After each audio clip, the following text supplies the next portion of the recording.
皆さんこんにちは、木村由美です。高校で教員をやっています。今日はよろしくお願いします。自分が勉強ができないと思っていなかったのに、偏差値こそやったことなかったからもしみたいなのが偏差値48って来た時はこう泣いて母親に電話したのを今でもすごく覚えていて、でそこで別に大丈夫だからって言ってもらって、そこから塾に行ったり部活やったりっていうか本当に普通の女子、だけどその時に何でしょう、一番私が気持ちを使っていたのは髪の毛で、朝起きて髪洗って髪が決まらなかったら本当に学校行かないぐらいの勢いの本気で髪の毛に命をかけてたというか、すごく前髪をねケープで固めるとか、そういう時代だったんだけど、それにすごく命を毎日かけていたのをすごい中学校を覚えていて。そうですね、すごいそれで思い出に残ってるのはやっぱり中学時代って思春期で反抗期真っ盛りで、担任の先生が男の先生ですごい嫌だったのね、嫌だったの、生理的にいい先生だけど生理的に嫌で、その先生に反抗してた時があったんだけど、卒業式の時にみんな返事をしなさいって古名の時に言われた時に、私すごい返事の練習をしてたみたいなのね。返事の練習をしてたみたいで、その姿を見てすごい素直な人だねって直接先生から言われた時に、自分って素直だったんだってその時に思ったっていうか。発行するっていうのが興味があったんだよね、その時に。そうなんです。パン作る時とかも膨れるとかさ、発酵して変化するみたいなのにちょっと何だか知んないけど興味があったの。本当にこれは運命の出会いがあって、たまたま栄養士の免許は取るんだけども、家庭科の教員免許も取れるよっていうカリキュラムがあって、どうせだったら取れるんだったら取るものは取ろうと思っていて、全く家庭科の先生になろうと思っていないんだけど、単位を取ろうと取って、でその先生がマジすごいかっこいいおばあちゃん先生でも70いくつの伊藤陽子先生って先生なんですけど、すごいかっこよかったんですよ。で、あなたたち家庭科の先生に本気でなる気であれば、今から全力で勉強をしなさいということと、ちょうど男女教習っていうその家庭科の先生が大量採用される時期の最後の年代が私の受験の時なので、その大学4年の時に落ちるようなことがあれば次の年は受かりませんって言われたの。その倍率がなんていうのかな、定員が多い枠の時に受からなければ絞ったら受からないでしょって言われた時に、その先生みたいになりたいなって純粋に思ったわけ。だから家庭科の先生になりたいというよりはその先生のようになりたいなって純粋に思って、そこからカチャって切り替わって教員になるって決めて、そこでもう勉強が始まったって感じ。一生働く伊藤陽子先生みたいなかっこいい人になるはあったんだけど、家庭科の先生としてこれがやりたいはなかったわけ。ってなった時に、だからすごい一番低空飛行な教員。みんなは教師になったらみたいなキラキラしてる同期がいるんだけど、私は教師なんて所詮さすげえ大変だからみたいな、キラキラとか言うやつじゃないよみたいな、裏側をしてたからって感じだったんだけど、定時制からスタートだったんだけど、天職だったというか、やったら楽しかった。全然期待してなかったんだけど、食いぶちでいいやぐらいだったんだけど、やったら楽しかった。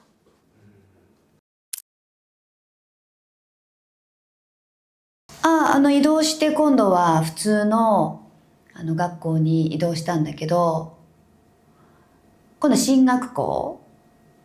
だったんだけど、その時に今度家庭科って受験校って5教科があって、副教科みたいになってくるんだけど、存在意義が今度分からなくなったっていうか、調理を教えてた時はもうメインで楽しいところを共有する。だから自分もいる存在価値があるっていうのが明確で、あとやりたいことがやれるし成果も出せてたんだけど、急に普通の学校の家庭科の先生になった時にそんなんじゃないじゃない。もう普通に授業で教えるみたいななった時に、やっぱり自分の存在意義が分からなくなったのがそこかな。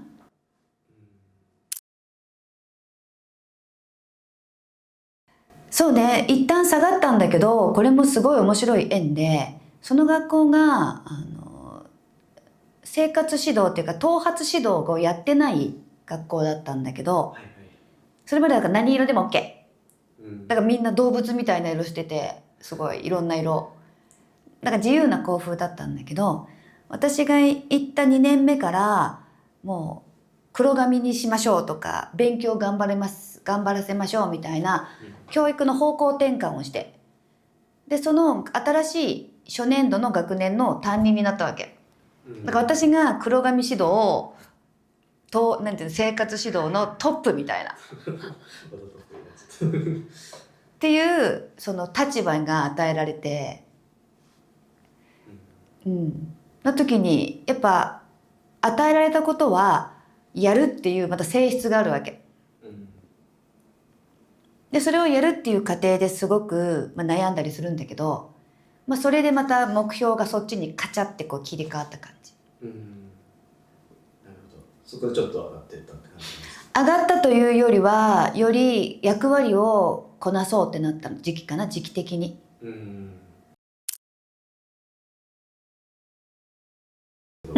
めちゃくちゃ困難で、それこそなんつうの、生徒の敵。もう木村ムカつくみたいな。あとダンス部の顧問もやったから、ダンス部の子にもう髪の毛ね黒くない子はダンスできませんからみたいな。なんでみたいなっていうのを3年間やり続けるっていう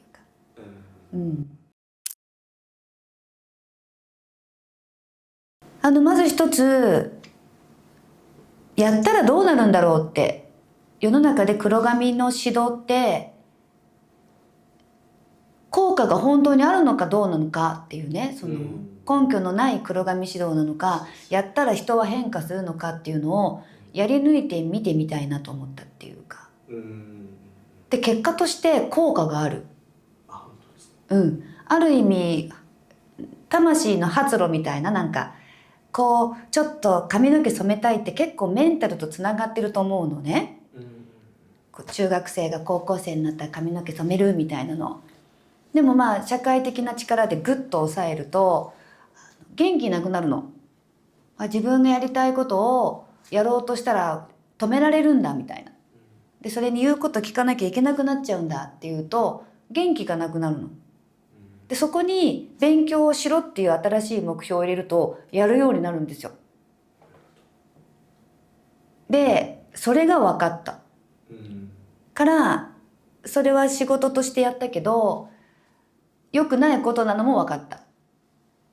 私の目指すところと真反対なことをやってるけど、真反対も本気でやった時にどうなるのかっていうところでやってしまったんだけど、私のプレゼントとしてその子たちの大学に行きたいっていう進路の実績はちゃんと残してあげようと思ったの。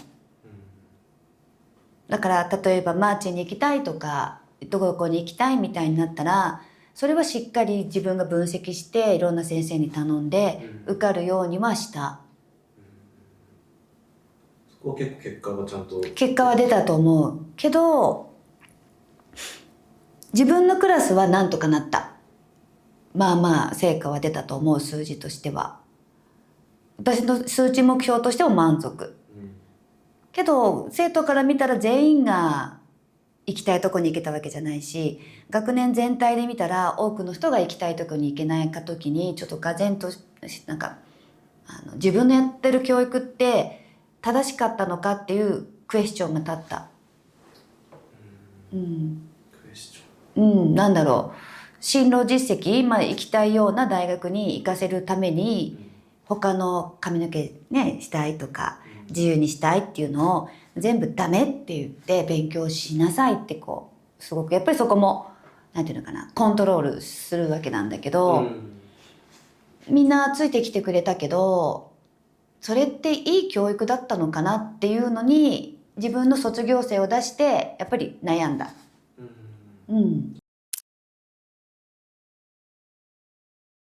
それはやっぱり違う教育があるなっていうところでやっぱりこうじゃなかったんだなってことが分かった。やっぱりなんていうのかな規則の中に入れるってことが全部正しくないわけではないけど、なんかそうじゃなくもっと定時制とか職業高校にいた時の感じの子供たちはキラキラしてたから、やっぱキラキラする方向の教育ってなんだろうながそこから始まって今に至る感じ。そうなんです。すごくいい質問で、ちょうどそこからリーダーシップに出会ってるっていうか、その進路実績だけ残しても全然じゃんみたいなところで本当にいい教育ってなんだろうって探し始めたというか、そこから、リーダーシップの教育実践始めた。そこでやっぱりこう自分が率先して動くっていうのは今はやってるかもしれないけど、その時までさっき話聞いてもらえば分かるけどふわふわしてんのよ。なんか目の前のことが来たらそれやるみたいな、役割来たらやるみたいな感じだったんだけど、そこで自分自身がリーダーシップ開発されたというかしてもらって、生まれ変わってる感じ。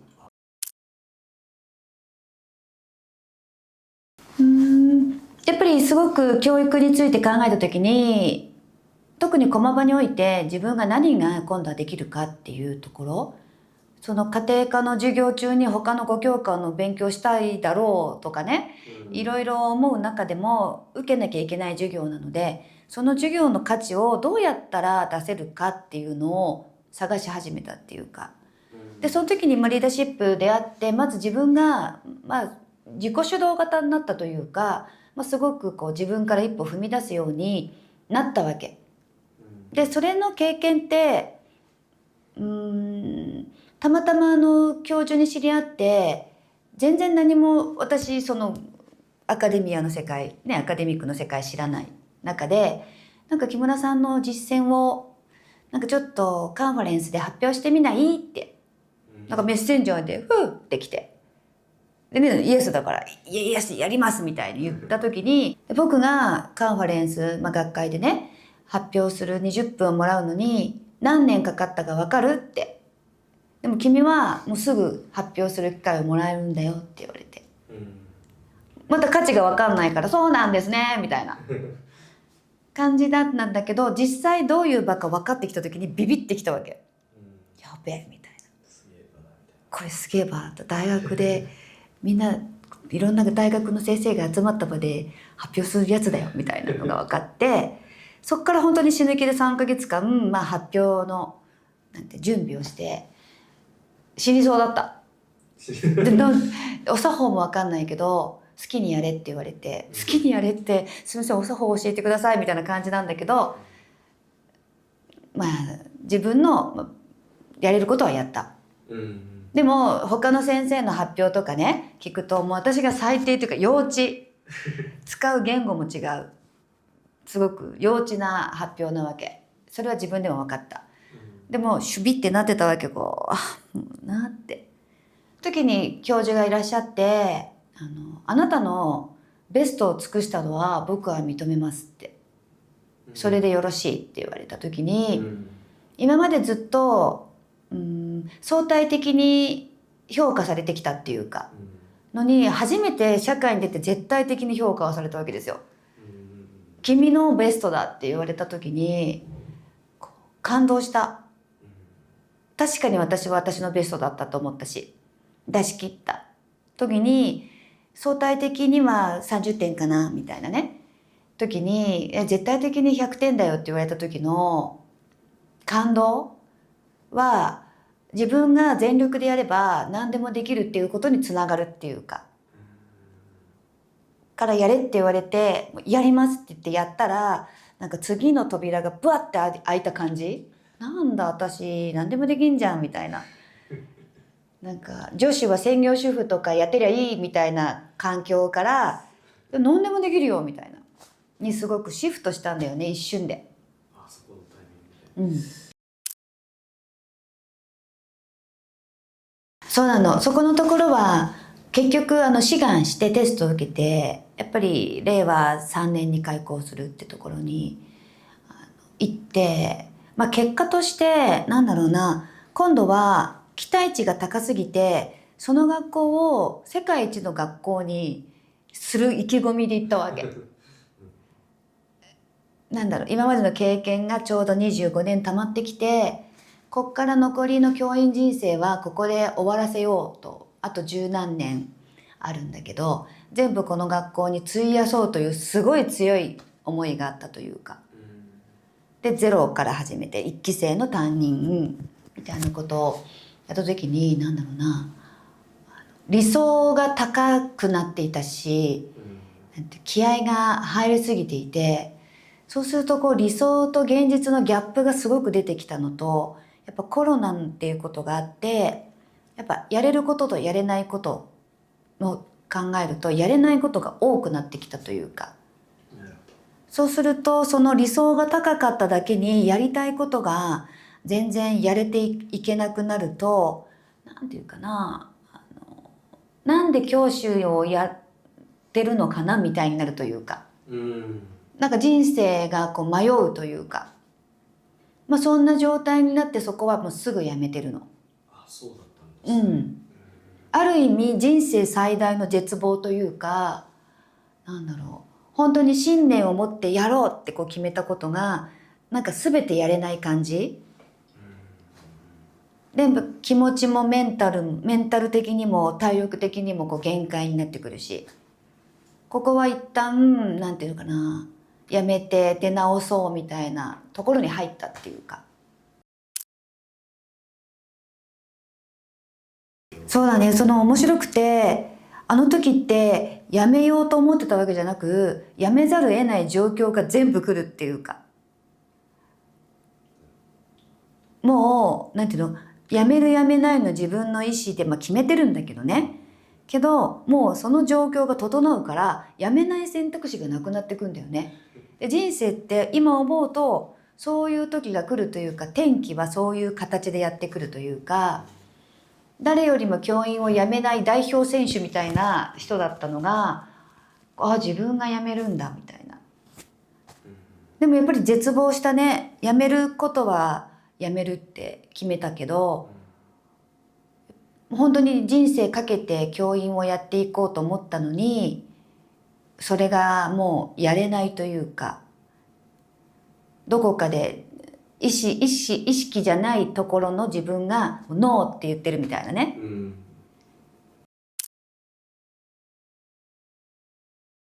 その間は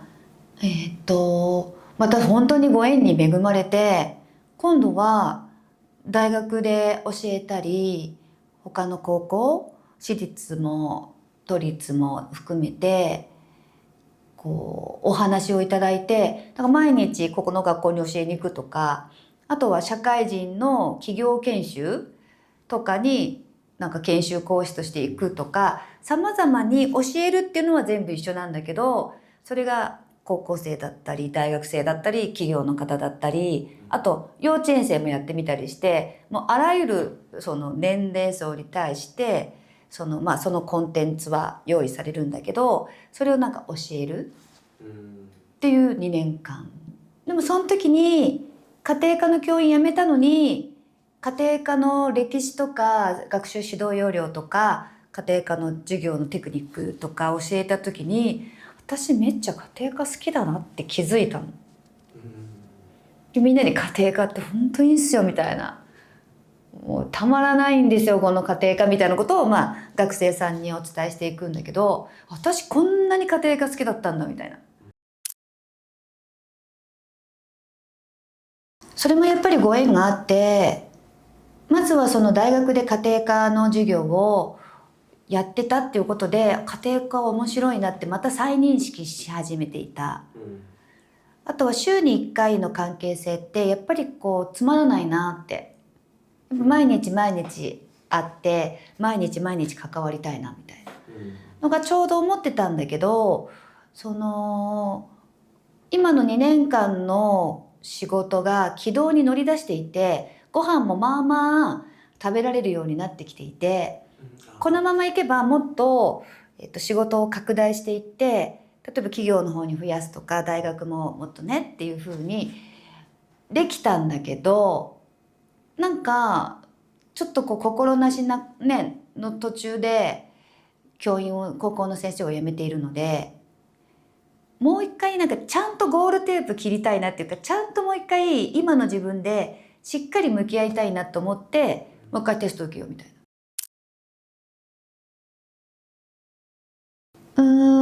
まずは一回いつその教員のゴールテープを最後に切るかっていうのは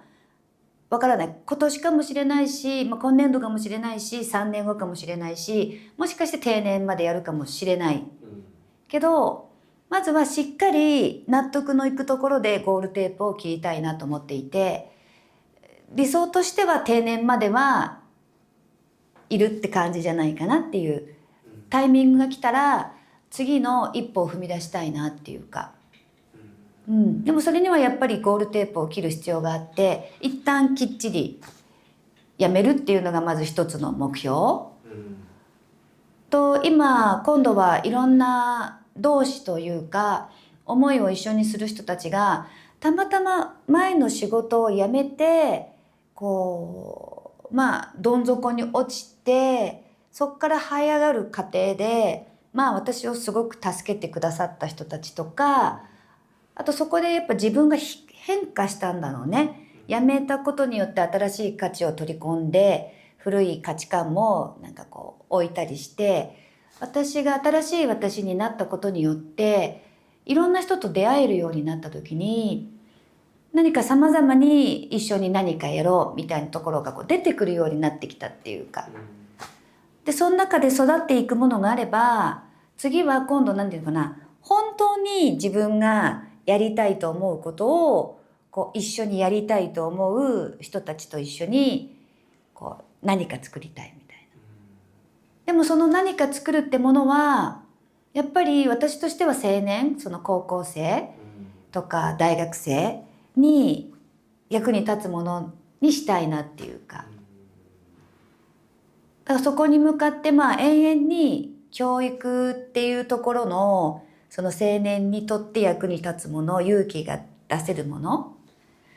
みたいなものにはチャレンジし続けたいけど、立場はいろいろ変わってみてもいいのかなっていう、今